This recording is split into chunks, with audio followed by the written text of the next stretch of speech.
Bismillahirrahmanirrahim. Assalamualaikum warahmatullahi wabarakatuh. Sahabat-sahabat Santrikender dimanapun berada. Kali ini saya mau bincang-bincang dengan Gus Adiken yang punya channel Padepokan Maung Siliwangi. Mungkin banyak yang tahu beliau. Padepokan Maung Siliwangi itu kan channelnya tentang pembersihan badan, ruqyah dan sebagainya, Gus ya. Tentang pengobatan. Nah, saya di sini mau tanya-tanya tentang kodam. Kan banyak orang yang berkodam, bahkan banyak orang-orang yang mengamalkan sesuatu amalan untuk mengisi kodam ke badannya. Terus tentang apa itu indigo dari pandangan Gus Adiken, apakah indigo itu murni? Kan ada yang bilang bahwa itu anugerah dari Allah Subhanahu wa Ta'ala. Nah, kita akan bincang-bincang dengan beliau, minta penjelasannya, minta dibukakan tentang wawasan indigo itu apa, kodam itu apa, resikonya punya kodam, apalagi yang indigo itu kan bisa melihat yang hal-hal yang gaib. Itu mohon bisa diberikan penjelasan pemahamannya buat kami Gus. Ini yang mana dulu ini yang mau dibahas? Yang kodam dulu deh. Kodam. Bismillahirrahmanirrahim. Assalamualaikum warahmatullahi wabarakatuh. Terima kasih untuk saudaraku semuanya yang sedang menonton. Semoga kita semua selalu dalam limpahan rahmatnya Allah, dalam kasih sayangnya Allah. Dan pertama-tama kita harus memperbanyak sholawat sallallahu ala Muhammad, sallallahu ala Muhammad, sallallahu ala Muhammad, agar kita dijauhkan dari bisikan-bisikan iblis. Karena dari setiap pembicaraan seperti ini juga harus kita hati-hati, karena iblis itu juga sering mengintai kita, selalu mengikuti kita agar kita salah jalan, salah arah, salah tujuan. Jadi ini dari Santrikender bertanya tentang khodam. Apa itu khodam?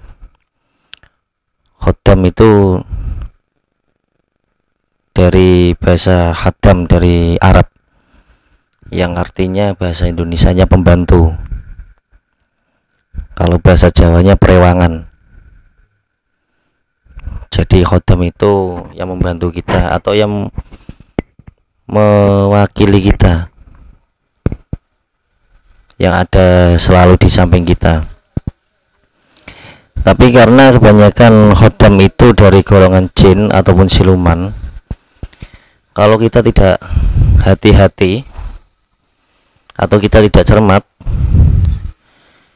jadi dari golongan mereka itu akan banyak tipu dayanya. Karena dunia gaib itu penuh dengan tipu daya, jadi kita harus hati-hati. Tipu dayanya apa? Mereka aslinya itu fasik, tapi bisa saja mengaku sebagai Islam atau Muslim. Makanya kita jangan mudah percaya apabila jin atau pendamping kita itu mengaku Muslim. Jadi perlu ditanyakan kepada ahlinya atau beliau-beliau yang sudah mumpuni di bidang kegaiban. Jadi khodam itu membantu tadi, dan khodam itu bisa berasal dari leluhur kita, tapi kebanyakan memang dari leluhur, entah itu dari buyut, kakek, atau nenek kita, atau orang tua kita. Tapi bisa saja khodam itu berasal dari keilmuan atau amalan khusus yang kita amalkan dengan istiqomah, dan akan menimbulkan datangnya khodam dari golongan jin ataupun siluman itu tadi. Apabila amaliyah itu amalan tidak bersanad atau bersambung kepada beliau Rasulullah Shallallahu Alaihi Wasallam, jadi mereka seperti golongan jin siluman fasik itu akan memperdayai kita atau akan menipu.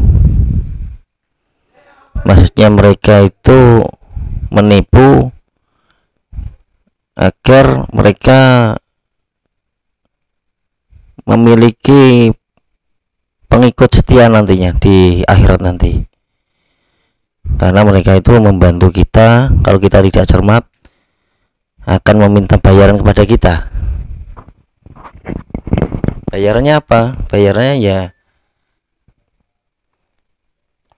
dari roh sukma kita itu tadi.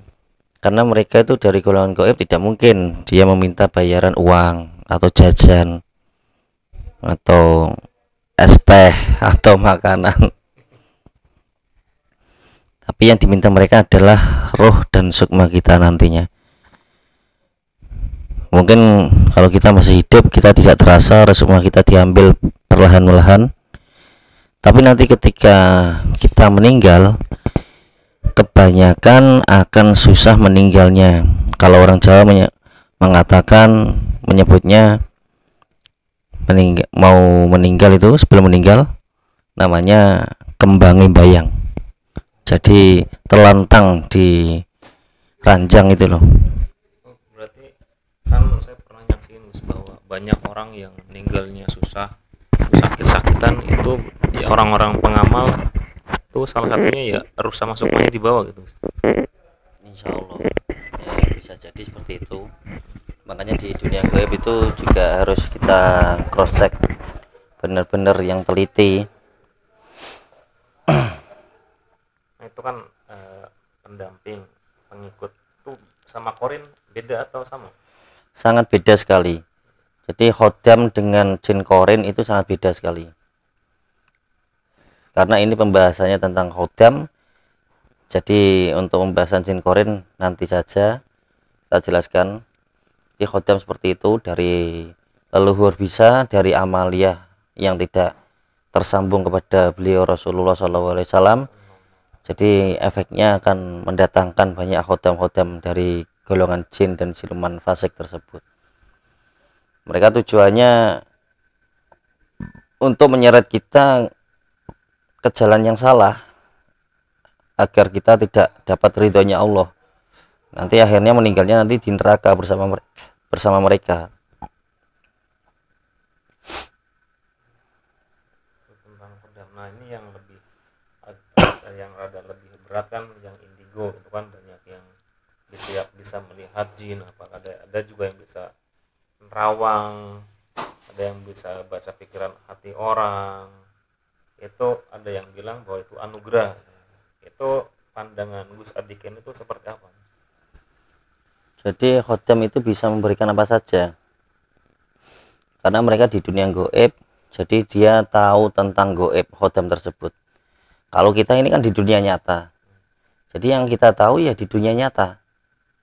Jadi entah itu mereka memberikan pandangan secara goib atau yang biasa disebut dengan terawangan, indigo, bisa jadi bisa memberikan ilmu pengobatan, atau bisa jadi mereka bisa memberikan ilmu kesaktian, kekebalan, pengasihan, atau ilmu kewibawaan, dan yang lain-lain. Banyak sekali. Intinya mereka itu membantu kita, ada pamrihnya. Makanya sudah disebutkan di dalam Al-Quran surat jin. Jadi seorang laki-laki dari golongan manusia meminta pertolongan kepada golongan laki-laki jin,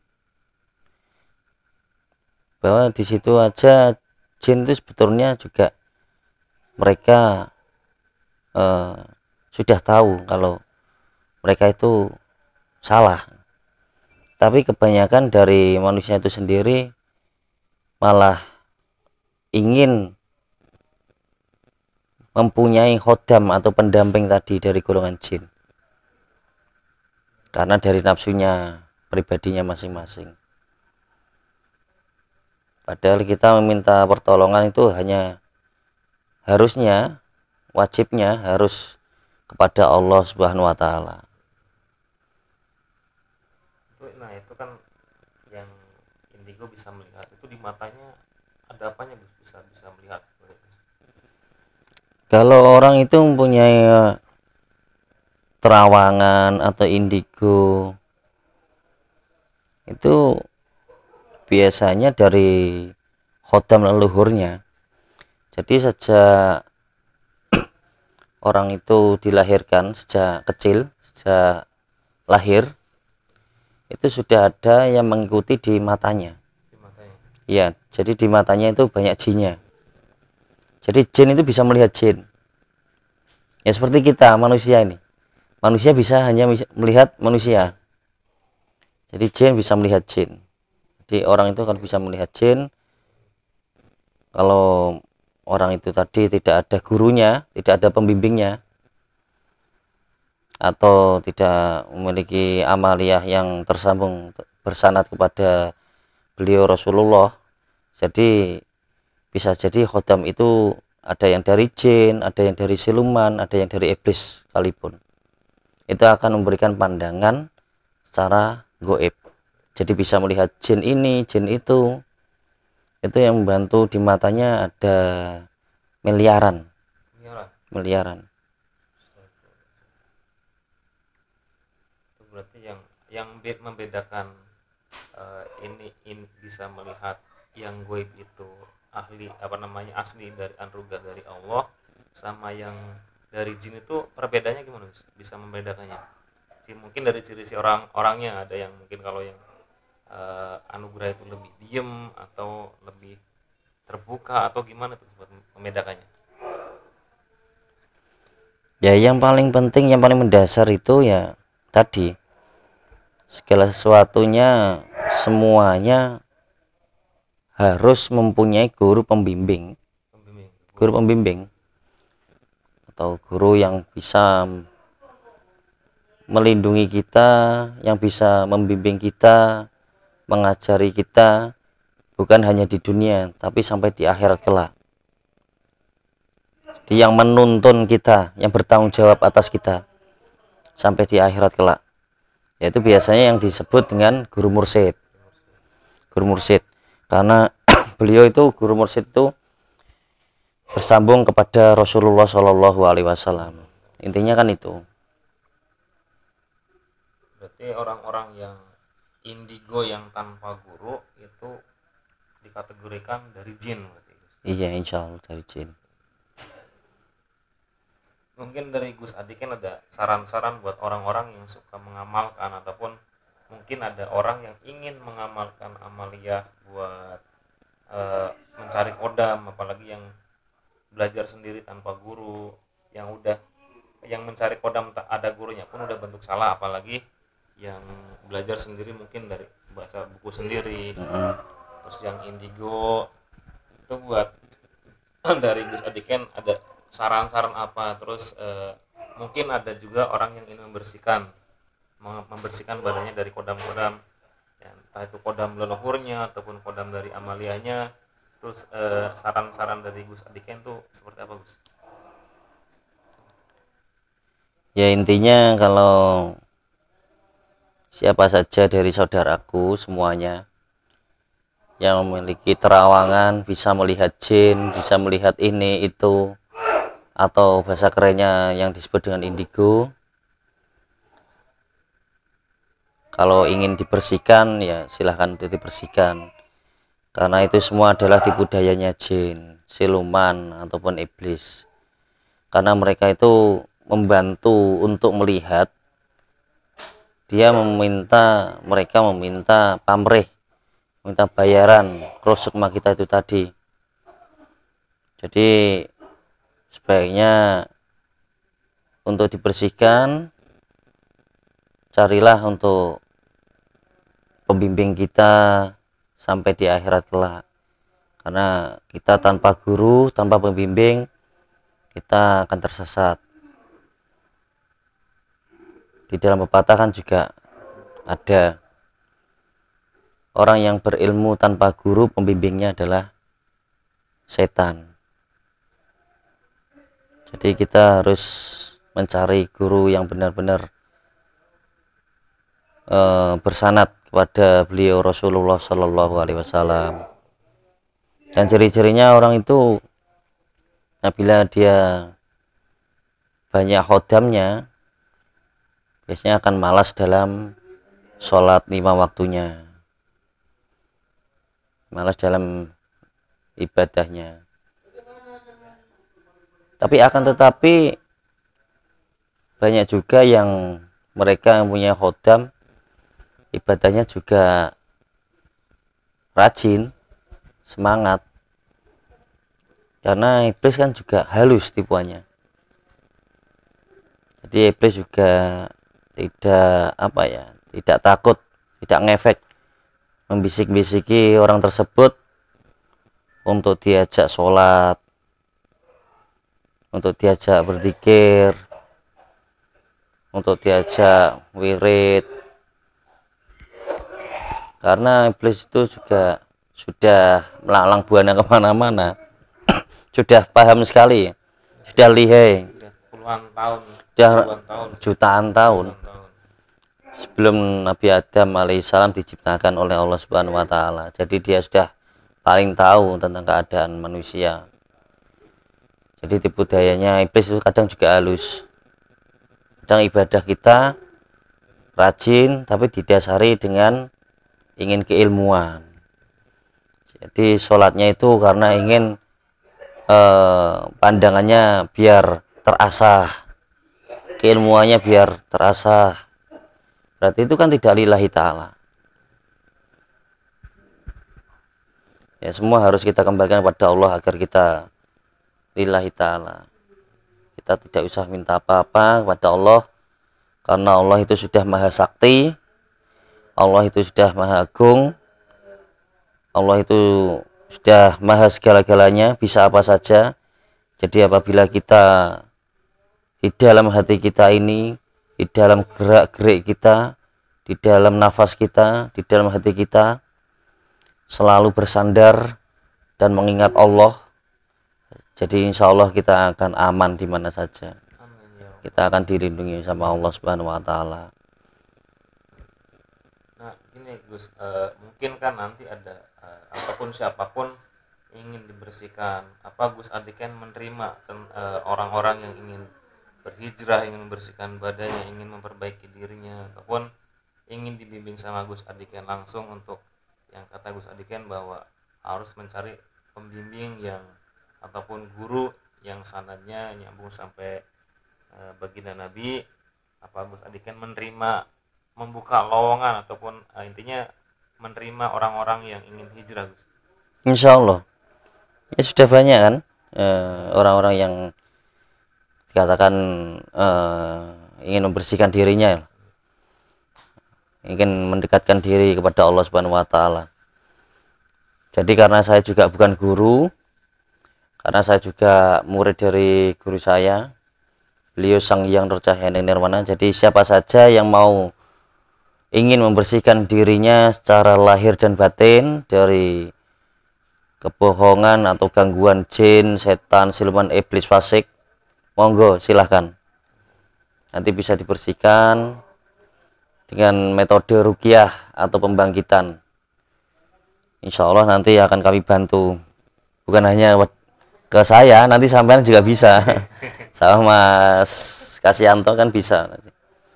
Nah, ini yang poin pentingnya Gus kan, mungkin kan nanti bukan mungkin nanti semakin tinggi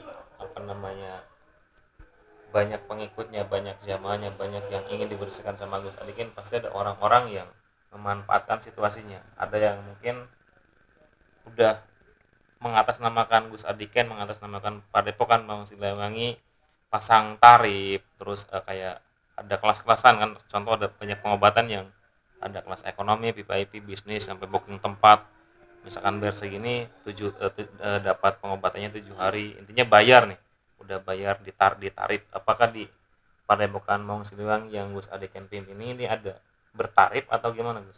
Mungkin kan banyak yang bertanya-tanya nih nanti. Alhamdulillah selama ini kita tidak pernah menarik, selama ini karena guru kita juga tidak pernah mengajarkan seperti itu. Jadi kita alhamdulillah semua didasari karena Allah, semuanya dari Allah. ilmu dari Allah, semuanya dari Allah, apapun semuanya dari Allah, dan kita juga harus kembalikan kepada Allah. Jadi semuanya gratis, tis nggak ada tarif. Nah, itu pun kalau saudara kita mau memberikan, itu terserah saudara kita. Jadi itu tergantung keikhlasannya masing-masing. Intinya kita tidak pernah menarif. Alhamdulillah sudah banyak yang kita bantu kalau saya sejak tahun 2016. Jadi saya ikut beliau 2015. Jadi 2016 alhamdulillah Allah telah banyak mendatangkan orang-orang atau pasien-pasien yang datang kepada kami tanpa kita pungut sedikit pun, tanpa kita tarif. Itu udah dari penjelasan langsung dari Gus Adiken ya. Nanti kalau ada yang mengatasnamakan Padepokan Maung Siliwangi tapi bayar, itu bukan, dipastikan bukan dari Padepokan Maung Siliwangi. Itu harus diingat, dari Padepokan Maung Siliwangi yang dipimpin oleh Gus Adiken itu tidak pasang tarif. Nanti untuk alamat majelisnya ada di deskripsi, saya tulis, sama nomor kontak adminnya ya, admin beliau, karena nanti yang ngurusin buat masalah ini bukan beliau tapi adminnya. Itu sama, nanti juga ke beliau udah sama aja, udah satu paket. Cuma karena mungkin beliau kesibukannya banyak, nanti ada admin yang ngurusin. Betul Gus? Iya. Nah, mungkin nanti banyak sahabat-sahabat santri itu maupun penonton-penonton yang lain ada yang tanya-tanya Padepokan Maung Siliwangi, terus sang santri, ada santri goib, ada santri mato, terus Padepokan Gaul, dan yang lain yang mengatasnamakan Sang Hyang Nursan Nirwana. Itu kita satu guru. Jadi sama aja, semuanya sama. Dan setiap mediumisasi tidak diwajibkan buat percaya. Ingat, tidak diwajibkan buat percaya, karena itu banyak tipu dayanya. Mungkin ada lagi Gus mau disampaikan buat pribadi saya sendiri, buat jamaah Kerawang. Kalau saya dari Kerawang ya, nanti mungkin ada yang langsung ke Gus Adiken, itu malah lebih bagus karena beliau kan pengalamannya lebih banyak. Nanti kalau udah pengen belajar lebih dekat, ada saya di Kerawang kalau untuk area Kerawang. Ya intinya kita sebagai manusia, karena kita ini keturunan dari Nabi Adam alaihissalam. Jadi kita ini jangan lupa, karena Nabi Adam alaihissalam diciptakan Allah dari berbagai unsur tanah, dari berbagai unsur elemen tanah. Karena tanah itu memang sewajarnya di bawah, kan, dalam arti di bawah, diinjak-injak. Jadi kita jangan merasa unggul, jangan merasa sakti, jangan merasa hebat, jangan merasa punya ini itu. Intinya kita ini jangan terlalu tinggi atau kita sombong, karena sifat dari sombong tersebut adalah sifatnya iblis. Karena kembali di zamannya Nabi Adam alaihissalam diciptakan, iblis tidak terima, karena iblis itu diciptakan dari api, sedangkan Nabi Adam diciptakan dari tanah. Intinya kita harus selalu merendahkan diri, kita harus rendah hati kita harus selalu mengingat Allah, zikrullah, selalu berdoa di mana saja, harus menguatkan iman dan takwa kita kepada Allah. Jangan lupa untuk selalu menjalankan semua perintah-perintahnya Allah dan menjauhi semua larangan-larangannya Allah tanpa terkecuali. Jangan pernah dilanggar sedikit pun, karena sedikit pun larangan Allah apabila kita langgar, maka akan mendapatkan balasannya yang sangat pedih sekali. Kita sama-sama belajar, selama kita masih hidup harus selalu belajar dan belajar di mana saja, kemana saja, agar kita menjadi pribadi yang baik, agar kita menjadi khalifah di muka bumi ini. Karena Nabi Adam alaihissalam itu diciptakan oleh Allah, sejatinya manusia itu diciptakan untuk menjadi khalifatul fil ardi, khalifah, pemimpin di muka bumi ini. Nah, artinya pemimpin, walaupun kita tidak menjadi presiden atau menjadi ketua RT, tapi paling tidak kita bisa memimpin diri kita sendiri. Terima kasih atas masukan dari Gus Adiken, itu mengena banget di hati saya ya. Mungkin karena sifat sombong saya, sifat merasa bisanya sangat luar biasa. Mudah-mudahan masukan dari Gus Adiken khususnya buat pribadi saya sendiri, umumnya buat sahabat santri keder maupun penonton-penonton yang lain, banyak ilmu yang beliau kasih, banyak pemahaman yang beliau kasih tentang indigo, tentang kodam. Mudah-mudahan kita pelan-pelan untuk memperbaiki diri. Cukup sekian bincang-bincang saya dengan Gus Adiken, yang memimpin Padepokan Wong Siliwangi. Mudah-mudahan di lain waktu kita bisa jumpa lagi sama Gus Adiken, ngobrol lebih banyak. Yang tadi kan jin korin belum kita bahas, mudah-mudahan lain waktu dijodohkan waktunya buat jumpa beliau lagi. Cukup sekian, wabillahi taufiq wal hidayah. Wassalamualaikum warahmatullahi wabarakatuh.